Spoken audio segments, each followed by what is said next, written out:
Robin.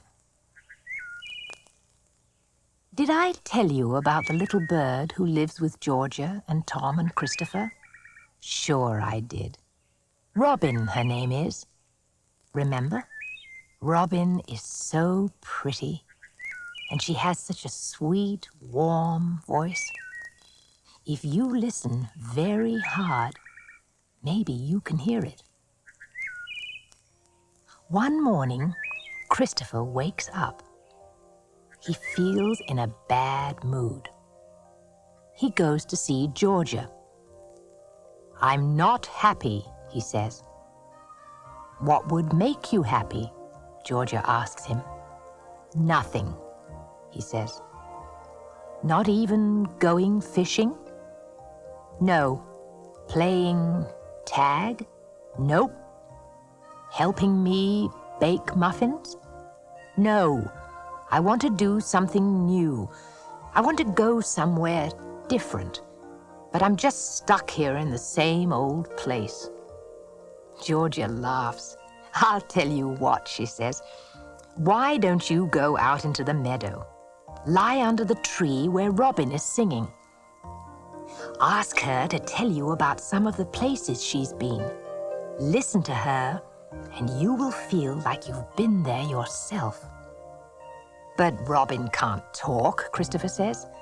"Oh, yes, she can," Georgia tells him. "You just must have the ears to listen." So Christopher goes out into the meadow. He lies down under the tree. Robin is singing the most beautiful song. "Tell me about the wide world, Robin," Christopher says. "Tell me about all the things you have seen." And all of a sudden, it's like magic. Robin's song becomes a voice, and she's telling Christopher everything he wants to know. "Why don't you fly away with me and see it too?" Robin asks. "Spread your wings, let your legs spring, and whee! You're afloat in the cool blue sky. We are leaving the trees behind us now. Look down. There's our meadow. It looks like a small piece in a patchwork quilt. Come with me." And Christopher comes along. He and Robin travel over the blue ocean. They dart down to the top of the waves. They are splashed with a raw, wet smack. The wind plays with them and spins them. They visit foreign lands. There are lands that are green, and lands that are made of desert, and lands that seem carved out of ice. There are houses made out of straw, and houses made out of bricks, and houses made from snow. What a wonderful world we live in. And Robin takes Christopher to see the most beautiful animals. But the nicest thing of all is children. All over the world, there are children. Some of them are dressed in Japanese kimonos. That's a sort of silk gown. Some are dressed in blue jeans, and some are dressed in nothing at all. But they all point up at the sky and smile when they see Robin and Christopher. Now Robin and Christopher are flying over China, a great green land. They are flying over a field. Down below is a little girl.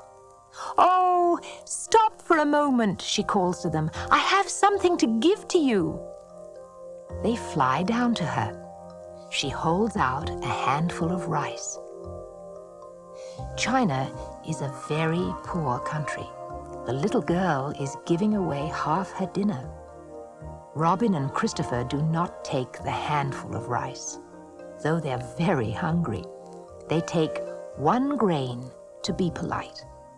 Then they kiss the little girl on the cheek. "We should be getting back home now," Robin says. And away they fly again, over the ocean, over the land, back to their own meadow. At last they land. Christopher looks around. "Thank you for taking me with you, Robin. I will never forget the things you showed me." May I go with you again? Robin shakes his head. This kind of magic only works once, she says. But don't forget, you have the power to understand me now. And every time you hear me sing, just close your eyes, and I will tell you about the places I have been, and it will be as if you were there too. Christopher smiles and nods, and then he feels someone shaking his shoulder. Wake up, you silly goose, Georgia says. It's lunchtime. What a long nap you had. But I wasn't asleep, Christopher says. I was off with Robin. We went flying all over the world. Georgia only laughs. Well, I'm glad you made it back in time for lunch, she says. Christopher feels very sad and confused. Had it been only a dream after all? He looks up in the tree, and there is Robin, looking just like any other little bird. But then, as Christopher gets up from the grass, something falls from his hand. He bends over and picks it up. It is a tiny grain of rice. The grain of rice that the little girl in China gave him. Christopher laughs aloud.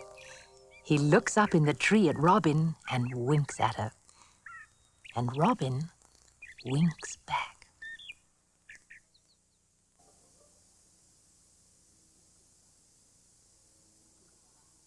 The goodbye.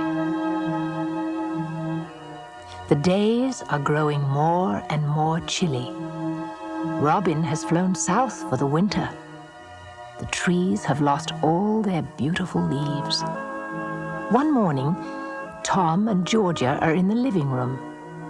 Christopher comes slowly down the stairs. He is all dressed up.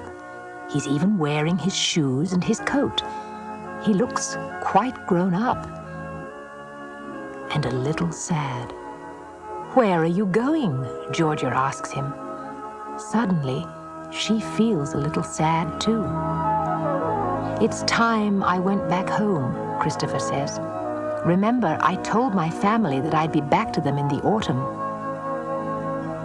Georgia starts to cry. It seems like Christopher has been with them forever. She doesn't want to give him up.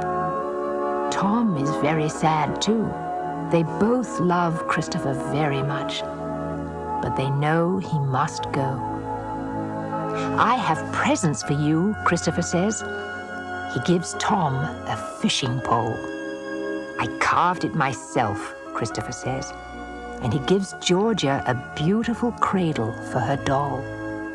I made that for you, he says. Tom and Georgia walk Christopher to the edge of the meadow. Georgia cannot stop crying. Don't cry, Christopher says. Remember when my garden faded away at the end of summer? Remember what you told me? You said that because I had helped that garden grow, it would always be a part of me. And you and Tom have helped me grow. You have fed me and helped me and taken care of me. And so you and I will always be a part of each other. I know, Georgia says, but I'm still going to miss you so much. You won't miss me for long, Christopher smiles, because if it's all right with you, I'll be back in the spring. Hooray! Tom and Georgia shout. When the first buds appear on the tree, look for me, Christopher tells them. They kiss the little boy goodbye, and off he goes. They wave until he's out of sight. Then Tom and Georgia put their arms around each other's waists, and they go back together into the house.